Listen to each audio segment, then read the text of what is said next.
another day. Before you know it, your time will be swept away. That's what they say. And what they say to wait for another day. That's what they say.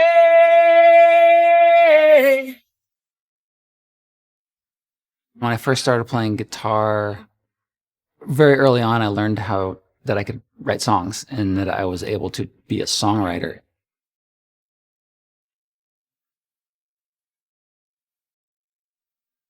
It started out me just plinking around and not really knowing what I was doing, never being able to read music or anything like that. But when I realized that I could write songs, that's what guitar playing became to me and what it is to this day. The first instrument and the first tool I used to write music.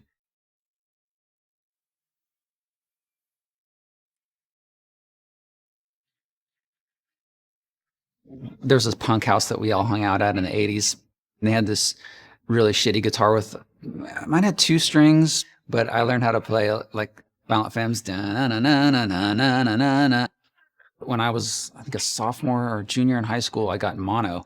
And so I was home for like a month and a half. And there just happened to be a guitar. I had nothing to do. So I picked up guitar and just started messing around with it. And that was really the genesis of me playing guitar.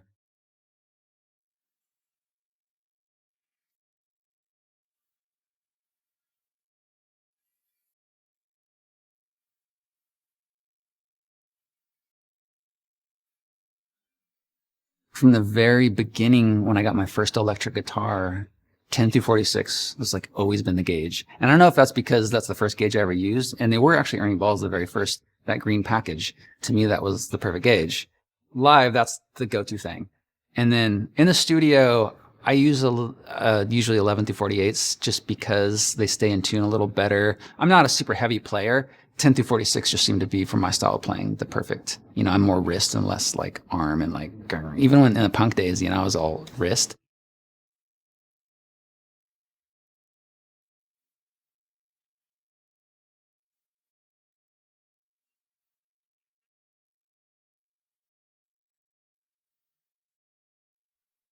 Early on, being in AFI, I've been in AFI for almost 20 years. And so I was the only guitar player. In the studio, I didn't really feel constrained by like, how can I reproduce this live so much? I just did what I wanted to do in the studio. And then I had to figure out how to do it live later on. Early on, I started playing major bar chords, always using all 6 strings when I'm recording because I wanted to sound as big as possible on stage. So that became a big part of my guitar playing, and then figuring out when I'm playing all 6 strings on a chord, moving my fingers around to make different sounds.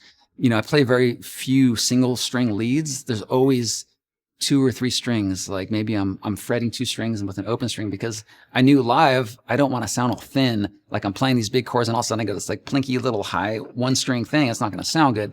So that really affected my playing and kind of became, even really early on, I guess a signature thing of how I play.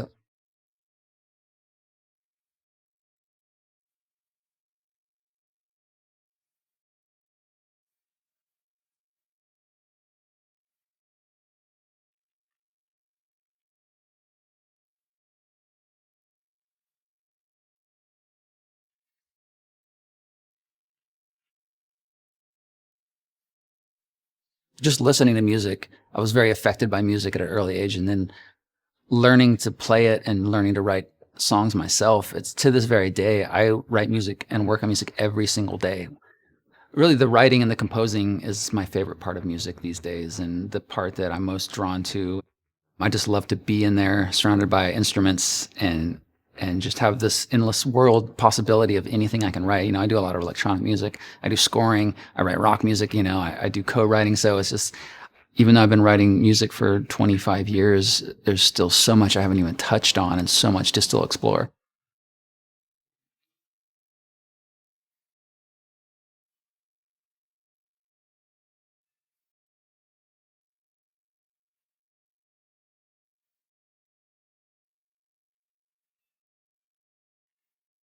When I started, I was completely self-taught and I didn't know how to read music. I didn't know how to write music. I didn't know scales. I didn't know theory. I didn't know any of it. I kind of loved the idea of soloing just because, I was learning the guitar and it's like this new instrument and learning the fretboard. And so, but at that time in the 80s, you know, metal and metalheads were kind of like, I was a punk and a skater, and those were kind of our enemies. Like they hated us. And so, you know, we hated them. To us, that was the antithesis of punk, was metal, because it was all about shredding and about how you looked and how good you could play. And to us, it was like, you know, looks didn't matter and playing wasn't, you know, important. To me, I almost resisted being a shredder and learning stuff, because like that put you in the other world. That kind of put you in the metal world, whereas punk was just about aggression and simplicity. But, you know, early on, it kind of crept in there because I realized I did actually like to shred. So, you know, I couldn't help but like learn some scales and learn how to play some riffs and stuff. I kind of was at war with myself. Am I like a simplistic player? Is it punk? Is it hardcore? Or do I actually want to like dip into this world and learn how to play arpeggios and learn technique and stuff? So I always kind of trod that line throughout, and still to this day.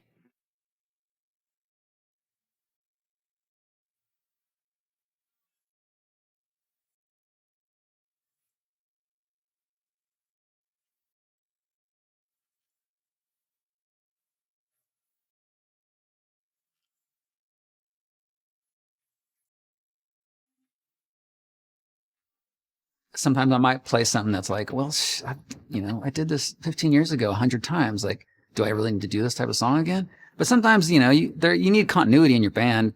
You know, punk and hardcore are a very important part of AFI, and where we started the genesis of the band. And that'll always, there'll be a little bit of that in there. But, you know, like Davey and I did a side project called Extremist, which was straight edge hardcore and really insane, chaotic, fast, ridiculous music, screaming. And so I was able to kind of get some of that out of my system, stuff that maybe I can't bring into AFI as much anymore. But so there are ways to the catharsis of still being able to play that kind of music.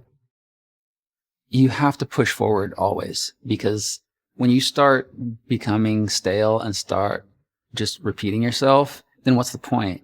You can't even attempt relevancy at that point if you just put out the same record and be like, do a return to form, or, you know, like, hey, this is what we're doing on Art of Drowning. Like, look, we can still do it. Like, is this what you wanted? Like, we're playing fast again. Like, you have to artistically, that there's no merit to that. And so even if people don't like where you're going, you still have to try to go somewhere.